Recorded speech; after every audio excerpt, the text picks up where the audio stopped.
Bonjour Richard. Bonjour Damien. Ce matin, on va parler des accidents de l'été, notamment les accidents de la main lorsqu'on jardine ou on bricole par exemple. Comment les prévenir, comment les soigner et surtout, c'est important, les précautions à prendre, c'est bien de les rappeler ces précautions. Absolument, et pour ça on a demandé à un chirurgien de la main d'aller à la rencontre d'une victime, quelqu'un qui s'est blessé justement en faisant un peu du jardinage du dimanche, si j'ose dire, et ça a eu des conséquences parce qu'il va devoir, après la chirurgie dont il a bénéficié, avoir près d'1 an et demi de rééducation. Donc c'est considérable, parce qu'il faut savoir que la main, c'est juste une protection, c'est la peau. D'où l'importance de se protéger, de mettre des gants. Et puis il y a d'autres choses à faire pour éviter des accidents. Je vous propose tout de suite d'écouter son témoignage et les explications d'un spécialiste de la main.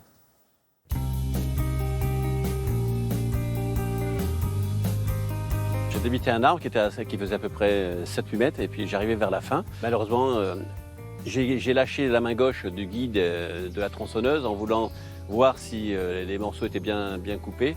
Et j'ai perdu l'équilibre et la tronçonneuse est remontée et m'a sectionné la main gauche. Voilà. Donc j'ai eu beaucoup de chance dans mon malheur parce que j'aurais pu avoir la main amputée.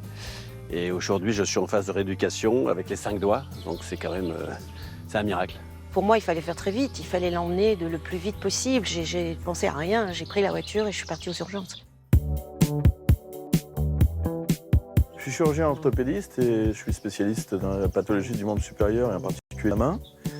C'est vrai que l'été, on reçoit beaucoup plus d'urgences et ces urgences sont souvent liées à des traumatismes basiques avec des objets ou des outils du quotidien et qui sont responsables de plaies très lourdes.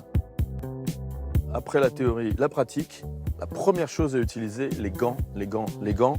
Et puis, l'autre chose fondamentale quand on va utiliser des outils rotatifs, un casque avec une visière pour éviter les projections.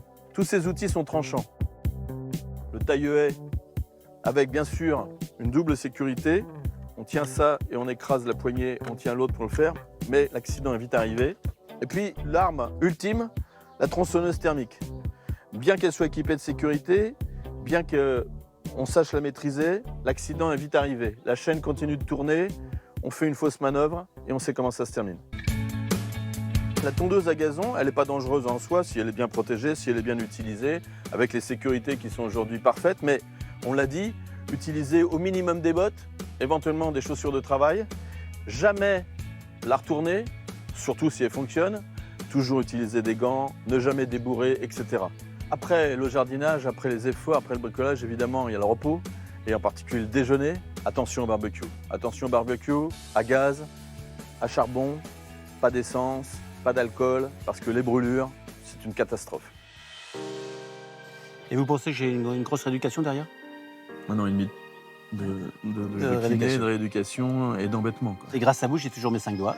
Ouais. Et ça fonctionne. Ça ira encore mieux dans quelques temps, je pense. J'en suis sûr. Je vous invite un petit peu à marcher un peu? Ouais. Merci.